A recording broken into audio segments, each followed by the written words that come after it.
పిఠాపురం రాజకీయం ఆసక్తికరంగా మారుతోంది. స్వయంగా వర్మ ఇంటికి వెళ్లారు జనసేనాని పవన్ కళ్యాణ్. పవన్ కు ఘన స్వాగతం పలికారు ఎస్వీఎస్ఎన్ వర్మ. పిఠాపురంలో ఇరువురు దాదాపు గంట పాటు భేటీ అయ్యారు. గెలుపు కోసం అనుసరించాల్సిన వ్యూహాలపై చర్చించారు. నియోజకవర్గంలోని పరిస్థితులను అడిగి తెలుసుకున్నారు పవన్ కళ్యాణ్. వైసీపీని ఓడించేలా ప్రచారంలో దూసుకెళ్లేలా ప్రణాళికలు రచించారు. నియోజకవర్గంలో ఇప్పటికే ముమ్మరంగా ప్రచారం చేస్తున్నారు వర్మ. నేడు ప్రచారాన్ని ప్రారంభించబోతున్నారు పవన్ కళ్యాణ్. వారాహి వాహనంపై నుంచి పవన్ ప్రచారాన్ని మొదలుపెట్టబోతున్నారు. పవన్ భారీ మెజార్టీతో గెలవడం ఖాయమంటున్నారు వర్మ. వర్మ తన కోసం సీటును త్యాగం చేశాడని పవన్ కళ్యాణ్ ఆయన్ను పొగుడుతున్నారు. వర్మకు వెన్నంటే ఉంటానంటూ పవన్ కళ్యాణ్ వ్యాఖ్యానించారు. వర్మ నాయకత్వాన్ని బలోపేతం చేస్తామంటున్నారు పవన్ కళ్యాణ్. ఇంకా వర్మ గురించి అలాగే పిఠాపురం రాజకీయ పరిస్థితుల గురించి పవన్ కళ్యాణ్ ఏం మాట్లాడారో ఒకసారి.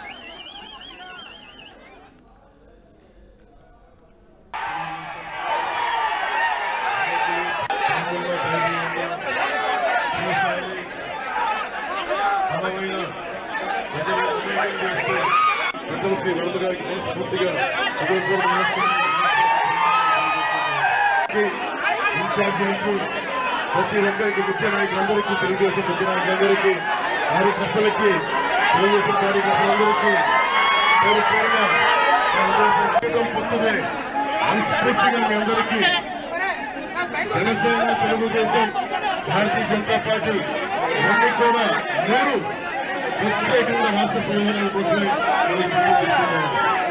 అలాగే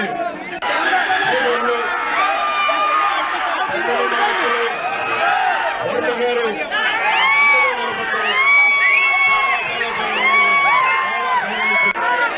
నా విజయం కోసం నేను ఉన్నానని చెప్పి ఆఫీస్కి చెప్పినందుకు వారికి ఈరోజు ప్రత్యేకమైన నా కృతజ్ఞతలు నమస్కారాలు తెలియజేయడానికి వర్మ గారి నాయకత్వాన్ని బలోపేతం చేస్తాం. జనసేన అధినేత పవన్ కళ్యాణ్ ఇవాళ పిఠాపురంలో వారాహి వాహనం ద్వారా ప్రచారాన్ని ప్రారంభించబోతున్నారు. మరోవైపు ఆయన స్వయంగా వర్మ ఇంటికి వెళ్లారు.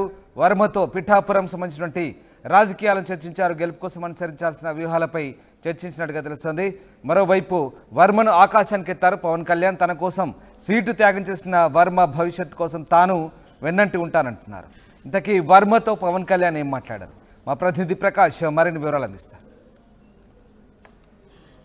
పవన్ కళ్యాణ్ పిఠాపురంలో అడుగుపెట్టారు. తన పిఠాపురంలో పోటీ చేస్తానని ప్రకటించిన తర్వాత మొట్టమొదటిసారిగా రావడంతో పిఠాపురం వాసులతో కాబట్టి అలాగే టీడీపీ జనసేన నాయకులు భారీగా ఘన స్వాగతం పలికిన పరిస్థితి ప్రధానంగా ఉంది. పిఠాపురం మాజీ ఎమ్మెల్యే వర్మ ఆధ్వర్యంలో ఆయన ఇంటికి వచ్చి స్వయంగా పిఠాపురం మండలంలో ఉన్నటువంటి పీదొంతవరం గ్రామం అయితే పవన్ కళ్యాణ్ వచ్చారు. పవన్ కళ్యాణ్కి అయితే భారీగా ఘన స్వాగతం అయితే మాజీ ఎమ్మెల్యే వర్మ కూడా పలికిన పరిస్థితి ఉంది. ప్రధానంగా వర్మ గారితో మాట్లాడే ప్రయత్నం చేద్దాం. సార్ చెప్పండి, జనసేన అధినేత పవన్ కళ్యాణ్ ఎట్టగల పిఠాపురంలో అడుగుపెట్టారు, ఏ విధంగా ఘన స్వాగతం పలికారు? కార్యకర్తలందరూ కూడా బ్రహ్మాండమైన స్వాగతం పలికాం, వేల మంది. మరి ఆయన కూడా మర్యాదపూర్వకంగా వచ్చారు. మరి మేము కూడా కొన్ని విషయాలు రేపు ఎలక్షన్ ప్లానింగ్ ఎలా ఉండాలన్న దాని మీద కూడా కొంత చర్చ చేసుకోవడం జరిగింది. ఏదేమైనా తెలుగుదేశం పార్టీ పొత్తులో భాగంగా చంద్రబాబు నాయుడు గారి ఆదేశాలకు అందరం కూడా కలిసికట్టుగా నా ఎలక్షన్ గంట 10 రెట్లు ఎక్కువ కష్టపడి భారీ మెజార్టీతో ఆయన గెలిపిస్తాం. అంటే ఎవరు ఊహించిన విధంగా స్వయంగా ఆయన పిఠాపురం రావడం, ఆయన స్వయంగా మీ ఇంటికే రావడం అనేది కూడా ఈ పరిణామాలన్నీ కూడా ఎలా చూడాలంటారు? అంటే నిన్నటి వరకు కూడా మొత్తం అందరూ కూడా టీడీపీ జనసేన కలిసి వెళ్తూ మీరు ముందుకు ఇప్పటికే ప్రచారం ముందుకు వెళ్తున్నారు. ఇవన్నీ కూడా ఏ విధంగా మాట్లాడారు? ప్రచారం ఏంటంటే నాతో ఒకసారి కమిట్మెంటు చంద్రబాబు నాయుడు గారు ఆదేశాలు జారీ చేశారంటే ఆ క్షణం నుంచే పనిచేస్తాం. మేము ఇప్పటికే 14-15 గ్రామాలు తిరిగాం. అదేవిధంగా 52,700 houses door to door campaign చేశాను. 1,67,000 ఓటర్స్ని కలిసాం. ఇవన్నీ కూడా ఇప్పుడు ఈ పొత్తులో మరి అదే మన జనసేన అధినేతకి ఉపయోగపడతాయి. ఎమ్మెల్యే ఎంపీ అభ్యర్థులు రెండిట్లకి కూడా ఉపయోగపడతాయి. చేత మేము ఫీల్డ్లో ఉన్నాం, పని చేసుకుంటూ వెళ్తున్నాం. రేపు కార్యాచరణ కూడా ఎలా చేసుకోవాలి ఏంటన్నది కూడా ఆయన కూడా అలా ఆఫీస్ నుంచి ఉన్న సీనియర్ని పంపించి కార్యాచరణ కూడా రూపొందిస్తారు. ఆయన కూడా ఎక్కువ సమయం కూడా పిఠాపురానికి కేటాయిస్తాం. అదే పద్ధతిలో రాష్ట్రానికి కూడా కేటాయించాలి కదా. ఆ రెండు బ్యాలెన్స్ చేసుకుంటూ మేము ఎలక్షన్ ముందుకెళ్తాం. అంటే మీ ఇద్దరు కలయిక, ఒక పక్కన పవన్ కళ్యాణ్, ఒక పక్కన వర్మ. ఆ వర్మ ఈ విధంగా కలవడం వైసీపీకి ఏ విధమైన షాక్ అని మనం ప్రధానంగా చెప్పాలి? ఇప్పుడు జనం ఉంటే నాయకులు ఉంటారు. అక్కడ నాయకులు ఎక్కువ ఉన్నారు, జనం తక్కువ ఉన్నారు. ఇక్కడ జనం ఎక్కువ ఉన్నారు, ఇద్దరే నాయకులు ఉన్నాం. అటు పవన్ కళ్యాణ్ గారు, నేను. చేత వాళ్ళు ఏదో పైకి డాంబీరాలు ప్రదర్శిస్తుంటారు, దానికి పట్టించుకోవాల్సిన విషయం లేదు. ఎట్టి పరిస్థితుల్లోనే పవన్ కళ్యాణ్ గారి విజయం గ్యారంటీ.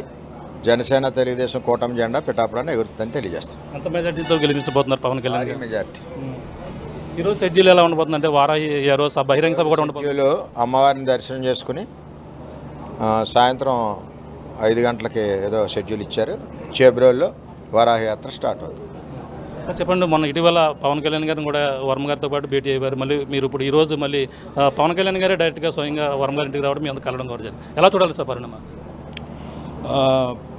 పవన్ కళ్యాణ్ గారు పిఠాపురం నుంచి పోటీ చేస్తానని ప్రకటించిన తర్వాత ముందుగానే చంద్రబాబు నాయుడు గారికి చెప్పడం, మరి చంద్రబాబు నాయుడు గారు అదే మాట వర్మ గారికి తెలియచేయటం, వర్మ గారు ఒక బలమైన నాయకుడిగా తెలుగుదేశం తరపున మరి పిఠాపురంలో ఉండటం, ముందు వారి మాట తీసుకొని ఆ ప్రకారంగా పవన్ కళ్యాణ్ గారితో సమన్వయం చేయాలన్న ఆలోచనతో ఆ కార్యక్రమం నాకు చెప్పడం జరిగింది. దాని ప్రకారంగానే ముందు ఒకసారి వర్మ గారు నేను వెళ్ళి పవన్ కళ్యాణ్ గారిని కలవటం, వారు ఆనాడే అనటం, తొలిసారి ఎప్పుడైతే పిఠాపురం వస్తానో అప్పుడు వర్మ గారి ఇంటికి డైరెక్ట్గా వచ్చి ముందు వారిని కలిసి ఆ తర్వాత కార్యక్రమం మొదలు పెడతామని. కాబట్టి ఒక పర్ఫెక్ట్ సమన్వయంతో ఓట్ ట్రాన్స్ఫరు, మరి జనసేన పార్టీ అధినేత ఇక్కడ పోటీ చేస్తున్నారు కాబట్టి ఇక్కడ ఒక ప్రత్యేకంగా శ్రద్ధ తీసుకోవాల్సిన అవసరం ఉంది. ఆ ప్రకారంగా తెలుగుదేశం పార్టీ ఆదేశాల ప్రకారంగా మరి వర్మ గారు ఎంతో చిత్తశుద్ధితో ఈ రోజు దాకా కూడా పనిచేస్తున్నారు. రాబోయే రోజుల్లో కూడా ఆయన కృషి కష్టం ఏదైతే పవన్ కళ్యాణ్ గారికి ఆయన పూర్తి స్థాయిలోని డెడికేట్ అయి పనిచేస్తున్నారో అది ఒక భారీ మెజారిటీతో పవన్ కళ్యాణ్ గారు పిఠాపురం నుంచి గెలిచే అవకాశం ఉంటుందనే విషయం మీకు తెలియజేస్తుంది. వైసీపీ పిఠాపురమే టార్గెట్గా చూసుకుని అంత కీలకమైన నేతలు అందరూ కూడా పిఠాపురంలో ఇన్ఛార్జీలుగా పరిస్థితి ఉన్నది. ఈ పరిణామాలు ఎలా చూడాలి? ఇది వైసీపీకి ముందు నుంచి కూడా ఒక ధోరణి ఏంటంటే డబ్బు ఖర్చు పెట్టి నాయకుల్ని కొనేసి ప్రజల్ని కొనేస్తాము అంతా కూడా ఒక మార్కెట్ స్టైల్లోనే వాళ్ళు ఏదైతే వెళ్తున్నారో అది అన్ని దగ్గరలా కూడా అది సఫలీకృతం అవ్వదు. వాళ్ళు ఏదైతే ప్లాన్ చేస్తున్నారో మరి తెలుగుదేశం పార్టీ నాయకులు కానీ జనసేన పార్టీ నాయకులు కానీ మార్కెట్లో అవైలబుల్గా లేరు. వాళ్ళు చిత్తశుద్ధితోని పార్టీ ఏదైతే కూటమికి సంబంధించిన పవన్ కళ్యాణ్ గారిని గెలిపించడానికి పూర్తి స్థాయిలో కృషి చేస్తున్నారు. కాబట్టి వాళ్ళు వ్యూహాలు డబ్బుతో గెలిచే వ్యూహం ఏదైతే వైఎస్ఆర్ కాంగ్రెస్ పార్టీకి ఉందో అది గెలుపు పొందడానికి ఏమాత్రం అవకాశం లేదు. అంటే మొట్టమొదటిసారి అనుకున్నారు వర్మ ఇండిపెండెంట్గా వెళ్తారు, భారీ అక్కడ అంతా కూడా అవకాశాలు మాకు ఉన్నాయి అనుకుని వైసీపీ ఆశించింది. కానీ వైసీపీకి ఇది బిగ్ షాక్ అనే చెప్పాలంటారా? ఖచ్చితంగా. అంటే వర్మ గారు ఒక క్రమశిక్షణ గల నాయకుడిగా తెలుగుదేశంలోని మరి చంద్రబాబు నాయుడు గారు చెప్పిన వెంటనే వారు అంగీకరించి ఆ విధంగా తెలుగుదేశం పార్టీకి పనిచేయడానికి వారు సిద్ధపడ్డారు. ఎన్నో ఆశలు పడతారు. ఎంతోమంది నాయకుల్లాగా ఏదో ఒక రకంగా ఆకర్షించుకుందాము, లేకపోతే ఇండిపెండెంట్గా పోటీ చేసి ఓట్లని చీలుద్దామనే ఆలోచన వైసీపీ ఏదైతే ఆలోచించిందో అది వాళ్ళు సఫలీకృతం అవ్వలేదు. చూస్తున్నా ఇది పరిస్థితి. ప్రధానంగా చూసుకుంటే ఇక్కడ పిఠాపురం నియోజకవర్గంలో భారీగా ఇక్కడ వచ్చినటువంటి పరిస్థితి ఉంది. ఈరోజు పవన్ కళ్యాణ్ రావడం, నేరుగా టీడీపీ అధినేత మాజీ ఎమ్మెల్యే సీనియర్ నాయకులు వర్మ గారి ఇంటికి స్వయంగా పీదొంతమూరు గ్రామం వచ్చి ఆయన మర్యాదపూర్వకంగా కలిశారు. కలిసిన తర్వాత ఇరువురు నేతలు పిఠాపురంలో వైసీపీకి అయితే బిగ్ షాక్ ఇవ్వబోతున్నారు. అంతేకాకుండా పవన్ కళ్యాణ్ ఈరోజు సాయంత్రం కూడా అమ్మవారిని పిఠాపురం పాతగాయి పుణ్యక్షేత్రంలో పూజల అనంతరం పూజలు జరిగిన తర్వాత అయితే సాయంత్రం చేబ్రోల్లో ఉన్నటువంటి శ్రీ రామాలయం వద్ద అయితే వారాహి సభ వేస్తున్నారు. వారాహి మీద నుంచి ఈరోజు 2024 అలాగే వారాహి విజయ శంకారాభం అయితే మోగించబోతున్న పరిస్థితి ప్రధానంగా ఉంది. ఏదేమైనా పిఠాపురంలో జనసేన అధినేత పవన్ కళ్యాణ్ పిఠాపురం పోటీ చేస్తున్న నేపథ్యంలో మొత్తం రాష్ట్ర వ్యాప్తంగా రాజకీయాల పిఠాపురం పైన పడిన ప్రధానంగా చెప్పొచ్చు. ఇది కూడా తాజా పరిస్థితి. కెమెరా రాముతో ప్రకాష్ RTV పిఠాపురం నుంచి.